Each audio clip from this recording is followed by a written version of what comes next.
Welcome to Conspiracy Theories and Cover-Ups. I'm your host, Ben Carter, and in today's episode we investigate the mysterious death of John McAfee. Tech mogul, fugitive, truth-teller, or digital martyr, his story is as wild as it is unsettling. Was his apparent suicide in a Spanish prison the final act of a paranoid man, or the silencing of someone who knew too much?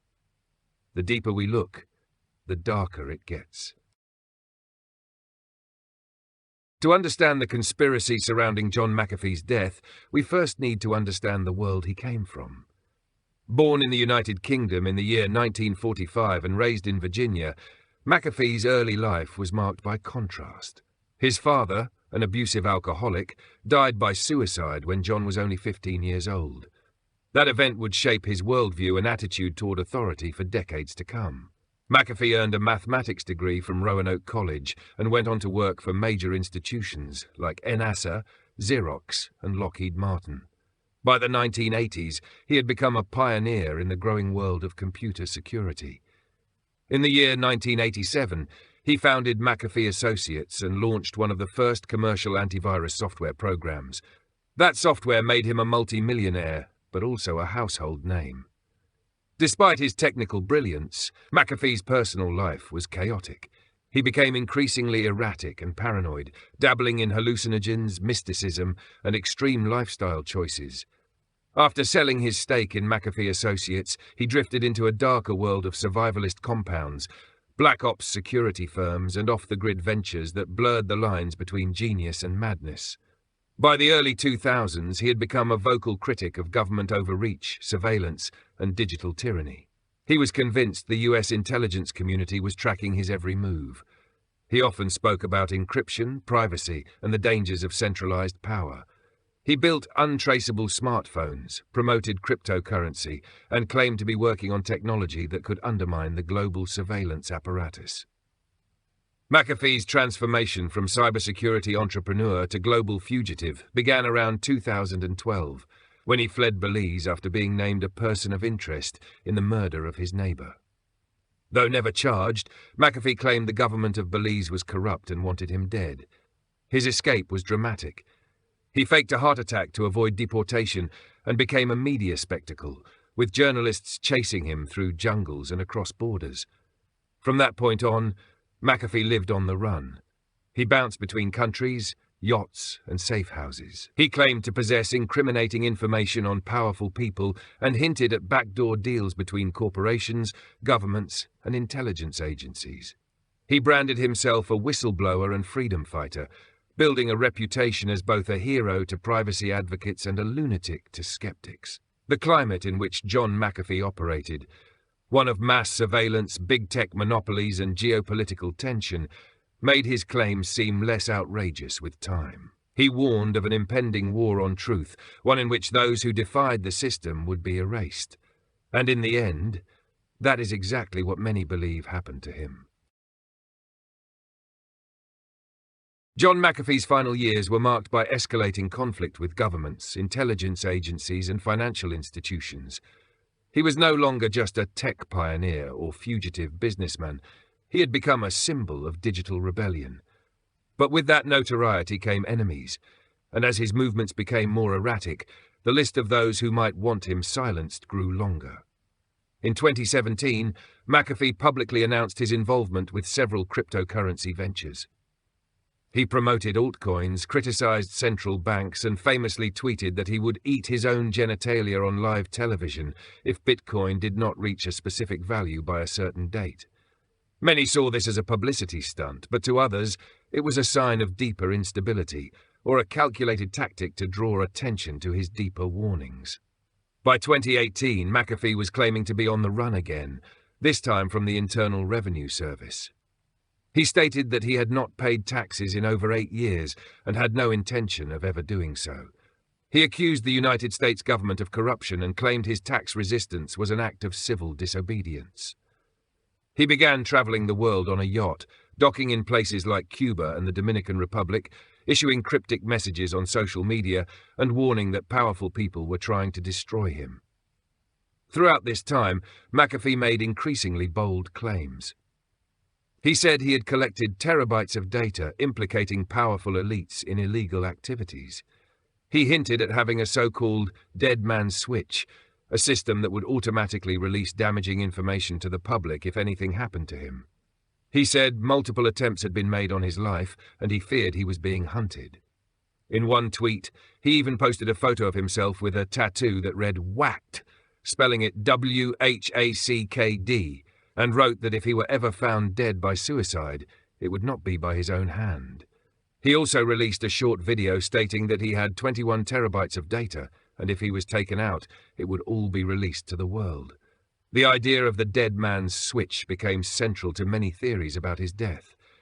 Was he bluffing to keep enemies at bay, or did he truly have leverage over the elite? In 2019, McAfee was briefly detained in the Dominican Republic for allegedly entering the country with a cache of firearms and military-grade equipment. He was released without charges, but the incident added to the image of a man constantly shadowed by danger. Then, in October of 2020, while attempting to board a flight in Spain, McAfee was arrested at the request of the United States government on charges of tax evasion. He was held in a Spanish prison while awaiting extradition. Even behind bars, McAfee remained vocal. Through intermediaries, he continued to tweet messages suggesting he was in good spirits and not suicidal. He insisted that if anything happened to him, it would be the work of those in power who feared what he knew. When he was found dead in his prison cell in June of 2021, just hours after Spain approved his extradition to the United States, the world was left with more questions than answers. The core claims fueling conspiracy theories around John McAfee's death stem from several key pieces of supposed evidence. First and most prominent was the infamous WHACKD tattoo he had placed on his right bicep in the year 2019. Along with the tattoo, he tweeted a photo of it with the message, "If I suicide myself, I didn't. I was whacked." This single phrase became a rallying cry for those who believed McAfee was in danger. Many took it as a clear warning that he feared being silenced and wanted the world to know he would never take his own life. A few weeks later, he claimed he had assembled a cache of incriminating documents, over 20 terabytes of data, allegedly implicating global intelligence agencies, banking conglomerates, and government officials in widespread corruption and illegal activity. He referred to this data dump repeatedly, claiming it was set to be automatically released if anything happened to him. While no such leak has ever materialized, the claim itself fed into the perception that McAfee had dangerous information someone might want buried. Another key point cited by believers is a series of social media messages made from McAfee's verified account while he was in custody. Several tweets stated that he was content, had friends in the prison system, and was not suicidal. In one post, dated October of 2020, he wrote, "I am content in here. I have friends, the food is good, all is well. Know that if I hang myself, a la Epstein, it will be no fault of mine." That specific comparison to Jeffrey Epstein, who also died by alleged suicide under suspicious circumstances, was not lost on conspiracy theorists. Many immediately drew parallels between the two cases. Additionally, shortly after his death, a strange post appeared on McAfee's Instagram account. It was a black image with a single letter, Q. It was quickly deleted, but screenshots spread rapidly. Some speculated this was a signal tied to the QAnon movement. Others believed it might have been a pre-programmed post from McAfee himself, a breadcrumb in a larger plan. No one ever confirmed who had access to the account at the time of the post, leaving room for endless speculation. Supporters also questioned the timing of McAfee's death. He died just hours after Spain approved his extradition to the United States. Some believe that timing is too convenient, arguing that someone might have moved to silence him before he could be brought into a US courtroom. Spanish authorities stated there were no signs of foul play, but no independent autopsy was released to the public. Taken together, the tattoo, the social media warnings, the claimed dead man's switch, the Q post, and the timing of his death, these pieces form the foundation of the theory that McAfee was not suicidal, and that his death may have been the result of an orchestrated cover-up. To assess the theory that John McAfee was murdered, we must examine the evidence with a critical eye. His WHAD tattoo and public statements certainly suggest he feared assassination. But was that fear justified, or was it the paranoia of a man whose life had long drifted beyond the edge of normalcy? First, the prison conditions. McAfee was being held at the Bryans II Penitentiary near Barcelona. The facility is known for relatively humane treatment compared to prisons in the United States. Spanish authorities stated that McAfee had access to health services, legal counsel, and was not being held in isolation. They claimed there was no indication of suicidal tendencies and that he had spoken with his lawyers hours before he was found dead. Spanish media also reported that McAfee had requested time with his wife shortly before his death. His legal team, however, was blindsided. McAfee's Spanish lawyer Javier Villalba told the press he believed John did not exhibit suicidal behavior. In Villalba's words, he had already prepared all the documentation for the appeal. According to Villalba, McAfee was preparing to fight the extradition, not surrender to it. The lawyer also expressed disbelief at the official version of events, saying McAfee seemed mentally stable and had not given up hope. The timing also invites scrutiny. McAfee died on June 23, 2021, only hours after the Spanish court approved his extradition to the United States. Was it despair at the ruling, or something more? Critics argue that a man who had faced constant danger for nearly a decade would not break down after a single court decision, especially when legal options remained. For conspiracy theorists, the idea that he died precisely at the moment when he could have become a liability to powerful interests is too coincidental. Then there is the question of the missing dead man's switch. McAfee repeatedly claimed that if he were killed, files would be released. No such leak occurred. Some say this proves he was bluffing. Others argue it means his kill switch was disabled or intercepted. There were rumors online that data was hidden in secret locations, embedded in blockchain transactions, or sent to anonymous servers. But no one has produced verifiable proof of these claims. There were also inconsistencies in the handling of his death. Early reports said he had hanged himself with bedsheets. Later reports suggested the cause was still under investigation. No full autopsy was ever publicly released. And while his death was ruled a suicide, his family, particularly his widow, Janice McAfee, refused to accept that conclusion. She demanded an independent investigation and stated that John was not suicidal. She also revealed that she had spoken to him shortly before his death, and he sounded upbeat. Taken as a whole, the available evidence leaves space for interpretation. It could point to suicide, brought on by despair, legal pressure, or declining health. But the timing, warnings, and lack of transparency provide enough ambiguity for another possibility, that John McAfee, a man who claimed to know too much, was silenced before he could say more. While the theory of assassination has gained traction, others argue that the pieces do not hold up under close examination. Skeptics point out that McAfee had a long history of exaggeration, paranoia, and erratic behavior. He thrived on chaos, often blending truth with fiction to manipulate public perception. In their view, the WHAD tattoo and his cryptic tweets were not warnings, but part of a larger performance, a final act in a long-running spectacle of self-mythology. John McAfee was no stranger to sensationalism. He frequently made outrageous claims, often with no follow-up or proof. He once claimed to have hacked the iPhone of the San Bernardino shooter using chewing gum and a paperclip. He also said he had been poisoned in an attempt on his life, though he provided no evidence. These kinds of stories became part of his personal brand, an anti-hero hacker who could not be controlled. Critics also point out the technical flaws in the dead man switch theory. While McAfee claimed he had a 21-terabyte data dump ready to release upon his death, no such files have surfaced. Cybersecurity experts have noted that maintaining a working dead man's switch requires secure servers, fail-safe communication protocols, and trusted associates. Any break in that chain, such as arrest, account suspension, or loss of access, could compromise the system. If such a mechanism existed, it may have failed for mundane reasons, not due to a targeted conspiracy. Further, the mysterious Q post on McAfee's Instagram was never authenticated. Instagram removed the post shortly after it appeared, and the company declined to confirm whether McAfee had scheduled the post or if it was made by someone with access to his account. With no digital signature or timestamp available, its meaning remains speculative. Some believe it was a prank, others say it was a message, but there is no conclusive proof either way. Medical and legal authorities in Spain concluded that McAfee died by suicide. According to official reports, guards found him hanging in his cell with no signs of struggle or external interference. He left no note, and security footage reportedly showed no one entering or exiting his cell during the relevant time frame.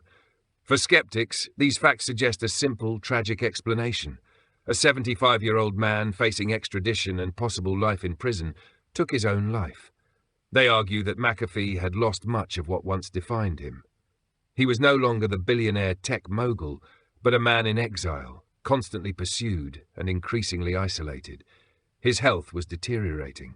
He was no longer in control of his environment, no longer able to roam freely or command attention with stunts and provocations. For some, the idea that he chose death rather than lose all remaining autonomy makes more psychological sense than an elaborate assassination. In this interpretation, the conspiracy is not one of murder, but of self-deception. A man who warned the world of hidden dangers may have ultimately succumbed to his own fears, illusions, and the prison of his own legend.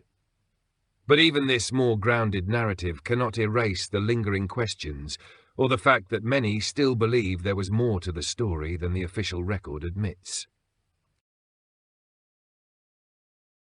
The death of John McAfee did not just ignite debate about the circumstances surrounding his final moments. It also opened broader questions about the world he warned us about. Whether he was murdered, died by suicide, or engineered his own disappearance, McAfee's case represents a collision between digital freedom, state surveillance, and the growing power of information warfare. His story forces us to confront the uneasy relationship between technology, truth, and control in the 21st century. McAfee believed that privacy was the final frontier of freedom. He was among the first to sound the alarm about the erosion of digital rights. Years before mainstream awareness of mass surveillance programs like those revealed by Edward Snowden, McAfee was warning that governments and corporations were building tools to track, monitor, and influence every aspect of human life. He claimed that smartphones were the most effective spying devices ever created, and that social media was not a tool for connection, but a system of profiling and control. He also believed that the consolidation of digital power into the hands of a few massive corporations, such as Google, Facebook, and Amazon, posed a threat equal to or greater than government overreach. He described these platforms as digital weapons, capable of manipulating elections, shaping public opinion, and even altering reality itself through algorithmic censorship. To him, this was not theoretical. It was happening in real time, with users unaware that their thoughts and choices were being curated and directed. Whether one sees him as a prophet or a provocateur, McAfee's influence touched a growing population of people distrustful of centralized power. His message resonated with those who feared that the internet, once seen as a tool of liberation, had become a mechanism of subtle enslavement. And this belief that the public is being misled by narratives crafted by hidden elites lies at the core of many modern conspiracy theories. The idea that someone like McAfee could be silenced, if true, speaks to the danger of threatening entrenched systems. If untrue, it still reflects a deep societal anxiety, that truth is no longer something discovered, but something managed. That those who question authority, leak information, or challenge the status quo will be labelled dangerous, discredited, or quietly erased. McAfee's case also raises alarms about the transparency of international legal systems. His detention in Spain, based on tax charges in the United States, became a lightning rod for critics of global extradition agreements. Some saw it as a form of political punishment rather than legal justice. Others questioned why the US government pursued him so aggressively over financial charges, while other high-profile cases remained untouched. The broader implication is clear. McAfee may have been eccentric, volatile, or even paranoid, but the system's response to him reflected the very concerns he raised. A man who challenged digital control died in digital silence. Whether that silence was self-inflicted or imposed from the outside, it left behind a vacuum filled with suspicion, distrust, and the enduring fear that truth itself has become the ultimate casualty. The media's handling of John McAfee's story played a pivotal role in shaping public perception. From the moment of his arrest to the announcement of his death, mainstream outlets painted him in polarized terms, either as a paranoid libertarian fugitive or a fallen tech visionary. This binary portrayal left little room for complexity and failed to capture the deeper themes that defined his life and message. More importantly, it exposed how narratives can be selectively framed to fit the needs of power structures. In the hours following his death, headlines around the world quickly echoed the same phrase: John McAfee dies by apparent suicide. Most reports leaned heavily on the official narrative provided by Spanish authorities. Few questioned the timing.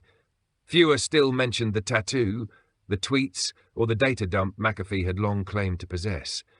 When they did, it was usually with a tone of skepticism or dismissal, reinforcing the idea that McAfee's warnings were the ravings of a troubled man, not potential leads for further investigation.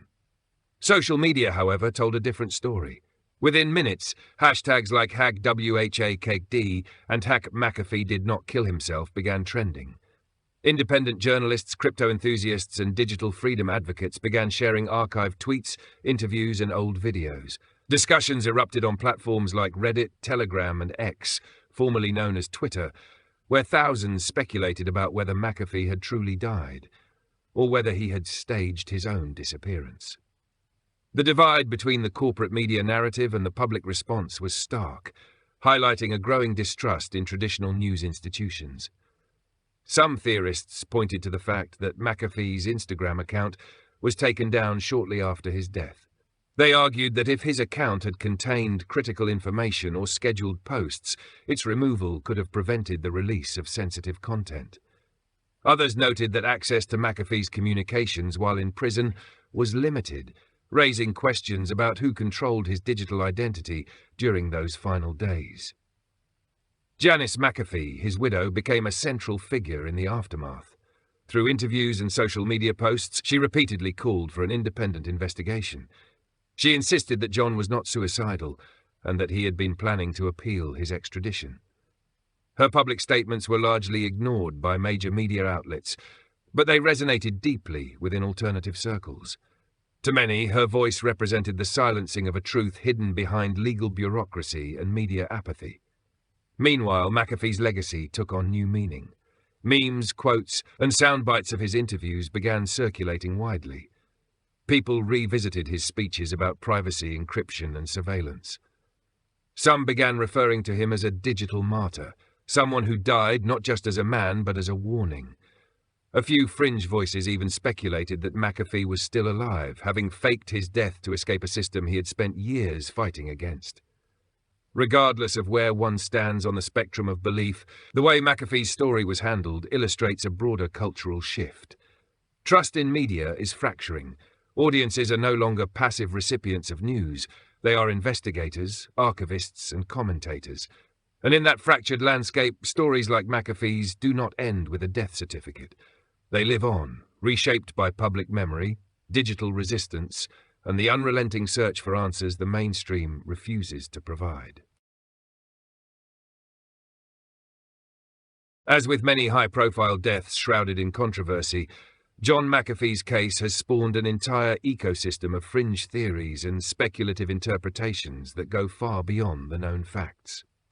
These theories may not all be grounded in evidence, but they reflect a larger cultural current, one that sees hidden hands behind every tragedy and patterns in every coincidence. At the center of this fringe speculation is the belief that McAfee was not only silenced, but that his life and death were part of a much larger plan. One of the more extreme claims is that McAfee had ties to intelligence networks and was either a rogue operative or an asset gone off script. Supporters of this theory point to his early career working at Lockheed Martin and his apparent access to advanced surveillance knowledge. They argue that McAfee's deep understanding of digital systems, encryption, and operational security made him a threat to both public and private intelligence structures. If he did possess damaging files, those files may have included proof of state-sponsored hacking, offshore money laundering, or even elite blackmail networks.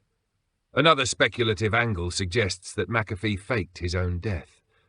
Proponents of this theory highlight the lack of public autopsy results, inconsistencies in official reports, and the strange timing of the events surrounding his extradition. They argue that someone with McAfee's resources, paranoia, and technical knowledge could have easily staged a death behind bars in a foreign country. The belief is that he is alive and living under a new identity, watching as his death fuels chaos, confusion, and the very kind of distrust he warned about. Adding to the mystery is the theory that the so-called 21-terabyte data bomb still exists and could yet be released. Some claim it is hidden in blockchain transactions, encrypted in dormant cryptocurrency wallets, or embedded in obscure digital archives. A few even suggest it will be triggered on a specific date or event. So far, no such release has occurred, but the absence of the files only fuels speculation that someone has taken steps to suppress it. Another curious point for theorists is McAfee's alleged connection to Epstein-style networks. He had tweeted cryptically about child trafficking, government blackmail, and global surveillance rings. Though he never offered direct evidence, his claims have been absorbed into wider conspiracies that suggest his knowledge or even proximity to such operations made him a liability. There are also those who view McAfee's death through an esoteric or symbolic lens. They interpret his public persona, tattoos, and warnings as part of a larger psychological operation, one meant to wake up the public, provoke thought, or trigger digital resistance. In this view, McAfee was less a man and more a myth in the making, playing a part in a theatre of truth designed to disrupt the official narrative. Though many of these theories are based on unverified claims, they illustrate how McAfee's legacy has evolved into something far bigger than himself. He has become a cipher, projected onto by those who see him as a hero, a warning, a trickster, or a casualty of forces that operate far beyond public view. Whether true or not, these theories tap into a powerful idea, that knowledge, when possessed by the wrong person, can be more dangerous than any weapon, and that in a world where truth is a battleground, simply knowing too much might be enough to sign your own death warrant. The story of John McAfee defies easy categorization. He was a tech pioneer, a provocateur, a fugitive, and a digital philosopher. His death in June of 2021 closed a chapter on a life that was as volatile as it was visionary, but it opened the floodgates to questions that remain unanswered. Whether viewed as a suicide, a silencing, or a carefully staged disappearance, McAfee's final act has become part of a broader narrative about power, control, and the blurred lines between fact and fiction in the digital age. What sets McAfee apart is not just the uncertainty around his death, but the legacy of suspicion he left behind. He turned his life into a living challenge to authority, a provocation aimed at governments, intelligence agencies, and tech monopolies. He did not just speak about surveillance, he claimed to expose it. He did not just warn of corruption, he insisted he had the files to prove it. And when he predicted that he would be whacked if he ever appeared to die by suicide, it ensured that his death, no matter the truth, would never be accepted at face value. This is the paradox of modern conspiracy culture, that the very act of questioning power can make someone dangerous, but it can also make them a target. McAfee knew this. He played into it. He used it to elevate his voice, but also to protect himself. Or perhaps, as some believe, to set the stage for a final illusion that would keep him alive in legend, if not in body. In many ways, McAfee became a symbol of what it means to live beyond the reach of the system and what it costs. Whether he was a martyr or a madman, his life was a mirror up to a world increasingly defined by surveillance, censorship, and the erasure of dissent. His story echoes a warning. That truth in a digital empire is both powerful and perilous. Even now, his name surfaces in forums, documentaries, and encrypted chat rooms. Some are still waiting for the dead man's switch to trigger. Others believe it already has, but in a way we cannot yet understand. But almost no one has forgotten him. That alone speaks volumes. Thanks for listening. This has been another episode of Conspiracy Theories and Cover-Ups. If you enjoyed today's episode, be sure to follow us wherever you listen to podcasts. And if you'd like to support the show, subscribe to Conspiracy Theories Podcast on Spotify. Subscribe now.